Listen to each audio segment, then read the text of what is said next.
Hi, Sarah Taylor here. Today I'm going to be talking about autism and spirituality. And why would I talk about such a thing?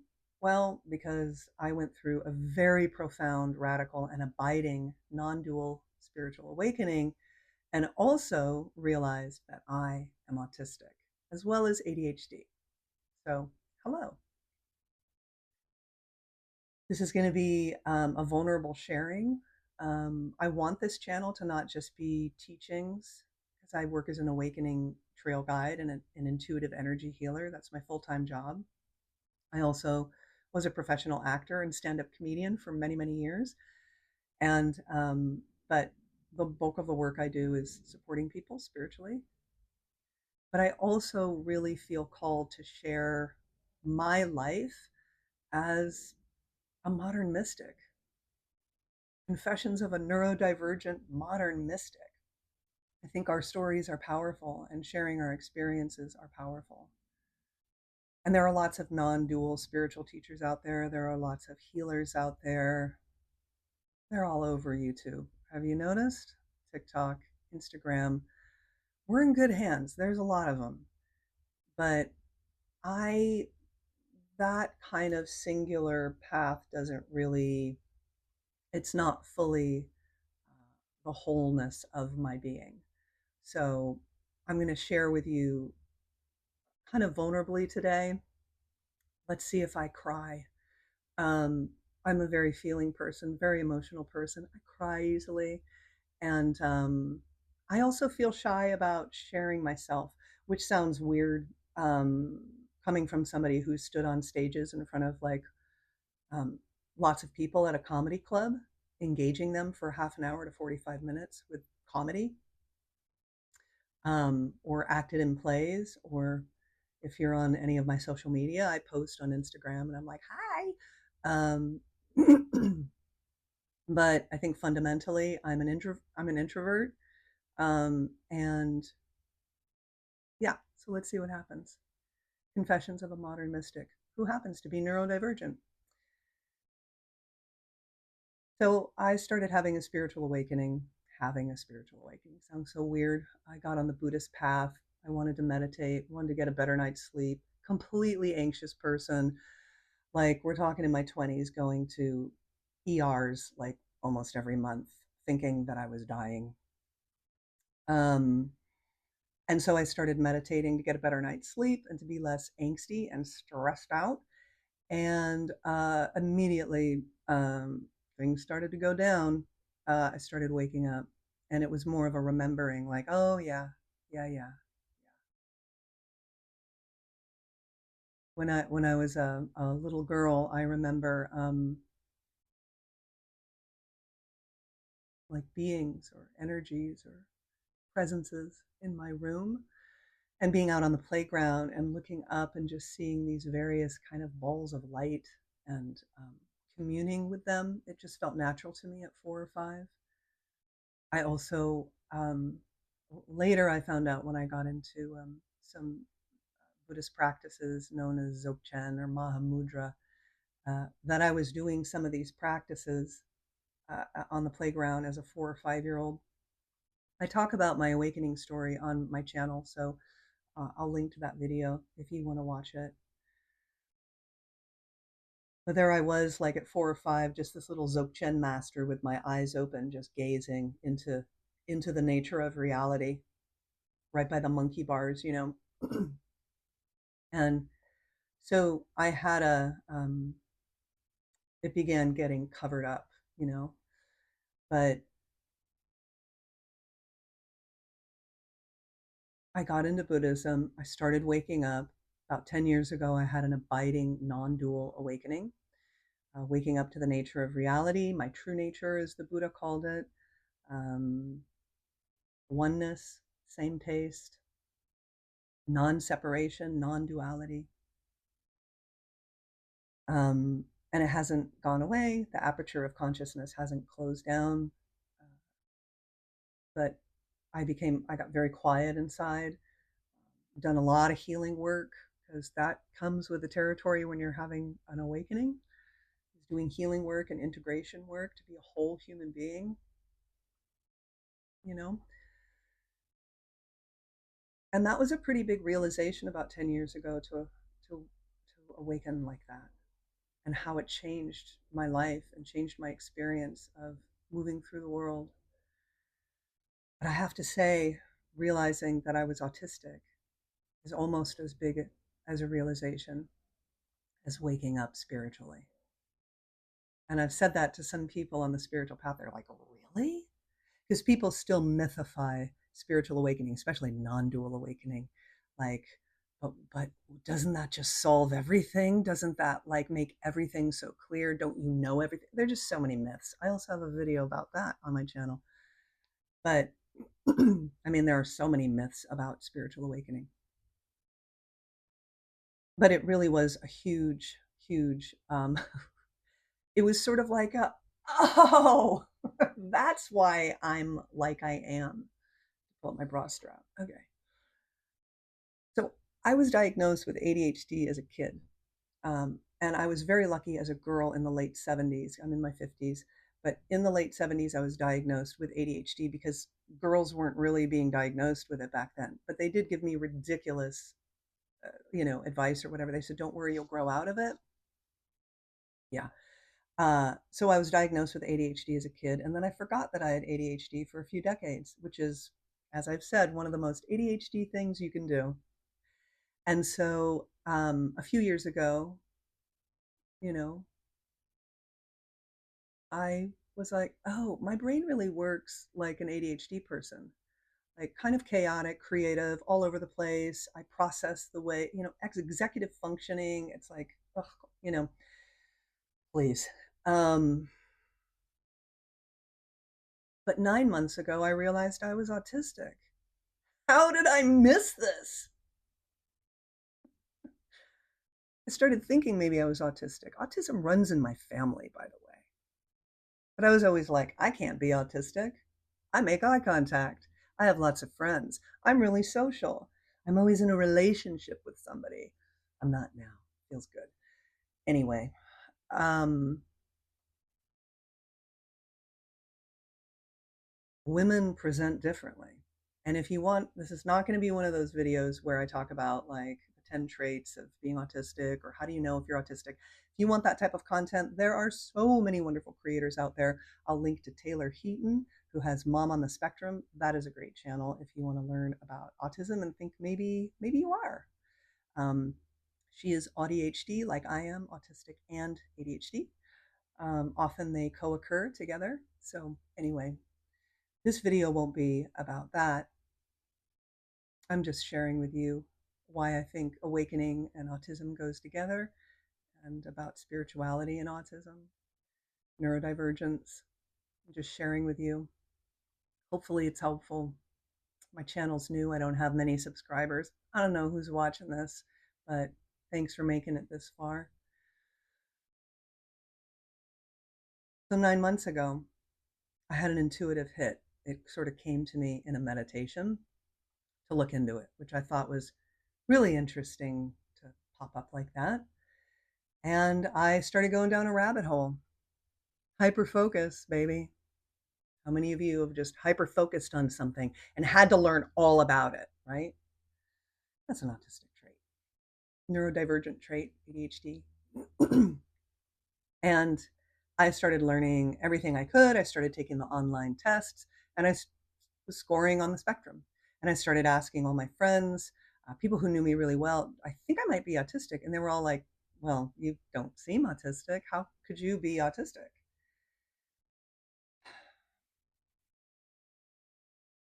So I self-diagnosis on this path is really valid for autism.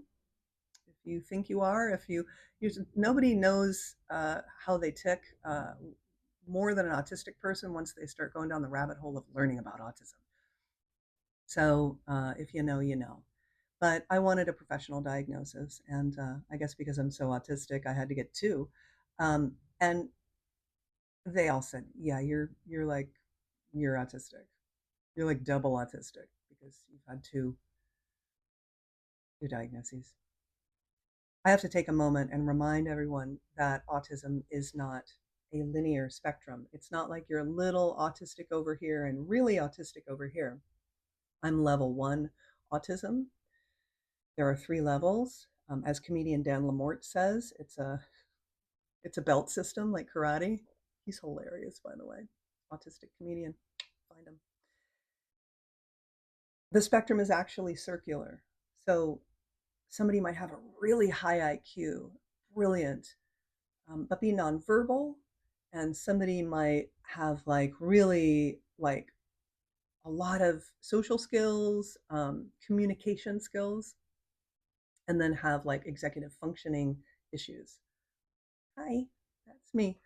But it goes on and on. There's all this nuance and shading, and there are better ways to assess these days.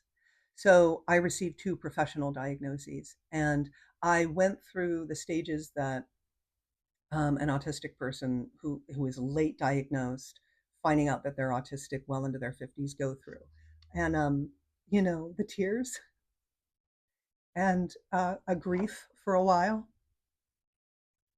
How could my life have been different if I had known? And yet I'm so grateful for the spiritual awakening that happened so many years ago prior. Because at this point, when grief arises, when fear arises, sadness, joy, anything, any sensation or emotion, it's just arising and ceasing. And surrender, it's just the display, as they say in Buddhism, just arising and falling away.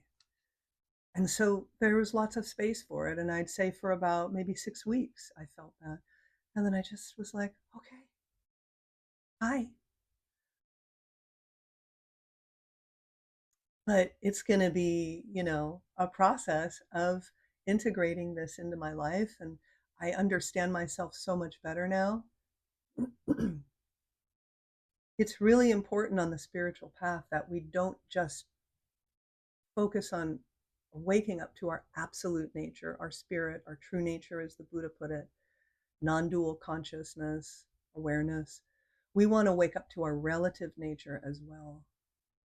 And it is not linear, much like the autistic scale. It is circular, where somebody can do an enormous amount of healing work before they have an abiding non-dual awakening.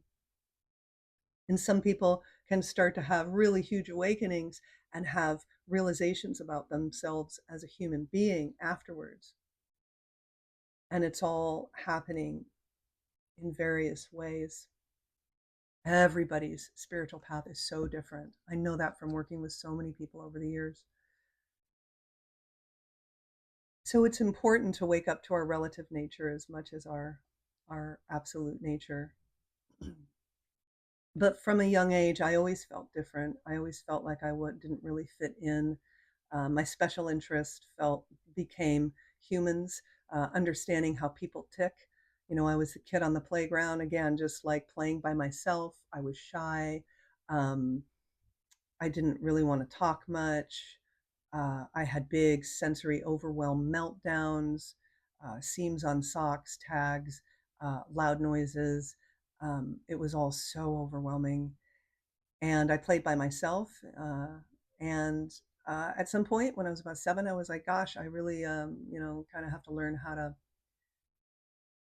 talk with these other humans because I'm the weird kid at this new school I just moved to. That's me over on the grass playing horsey and, by myself, just happy as a clam, honestly. But it became clear. And I realized that I'm really empathic, highly intuitive. Um, I can read between the lines. That's one of the questions on the tests. Do you have a hard time reading between the lines? No, I know like so many lines in between what's being said. I've heard that. Did I already say it in this video? I don't know. That autistic people are processing like 100 times more information than the neurotypical brain.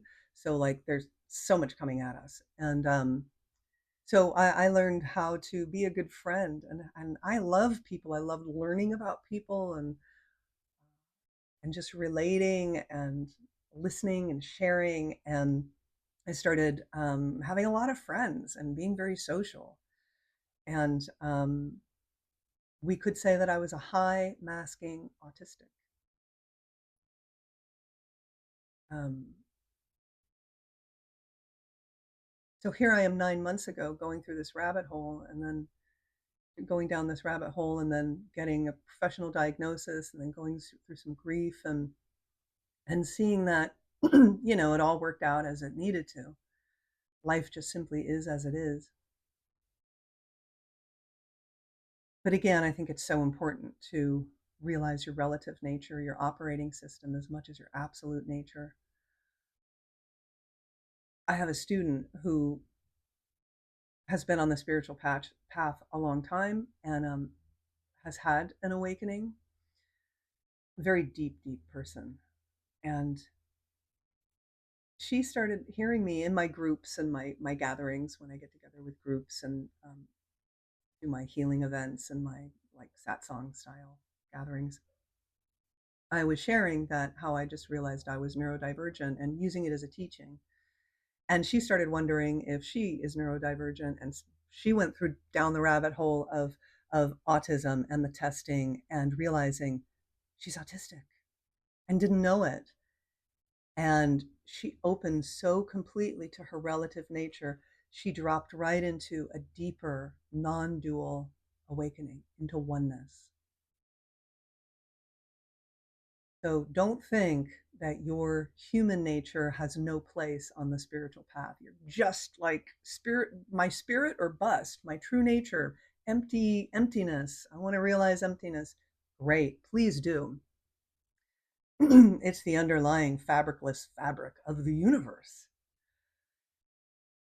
And know thyself, baby.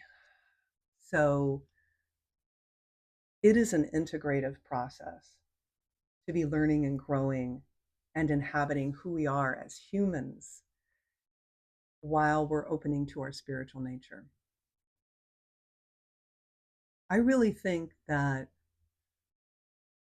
autistic people are wired for awakening. I think all neurodivergent people, right? Neurodivergence meaning, HSPs, highly sensitive people, people with sensory processing disorder, learning differences, ADHD, autism. We see the world differently. We see through things. Things don't make sense to us. And we can learn how to get along in the world. And some of us don't so much. And some of us do and get along. But it still is bananas. And we're wired to see through.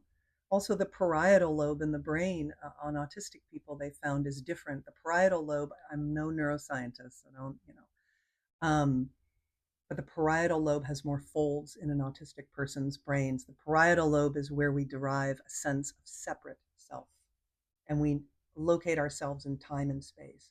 Well, guess what happens on the deep spiritual path? As you awaken to your true nature, you feel like a limitless being. You recognize that your true nature is not located right here and that there's really no difference between you and I. We actually are one thing.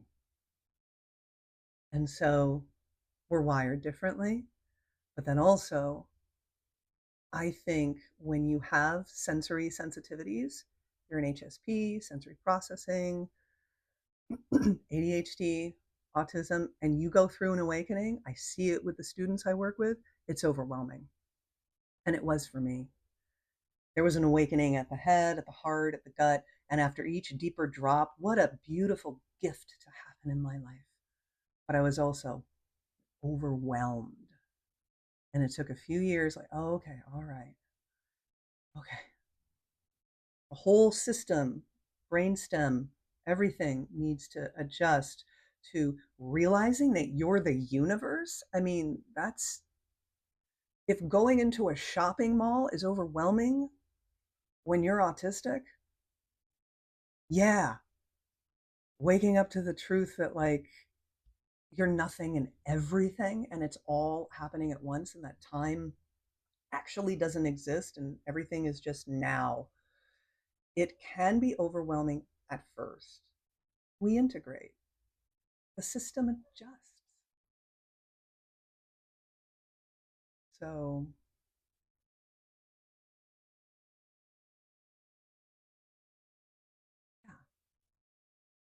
yeah. I gather my thoughts by looking away.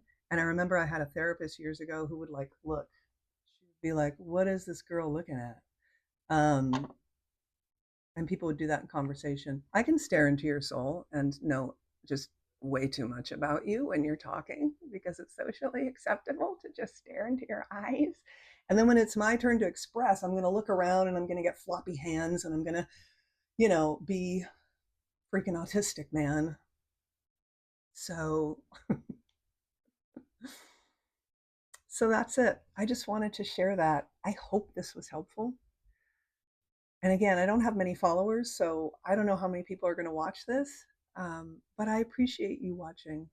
And if you like what you saw, please subscribe and hit the bell, as they say, to get more videos. Because I'll be talking about, you know, just living awake as a neurodivergent modern mystic, just sharing. So if you have questions, put them in the comments. If you think you're neurodivergent, if you realized you're neurodivergent late in life, what does that even mean, right? Tell me. I want to know if you've had a spiritual awakening and you too got overwhelmed a bit. Put it in the comments. I'd love to hear from you. And again, thanks for watching.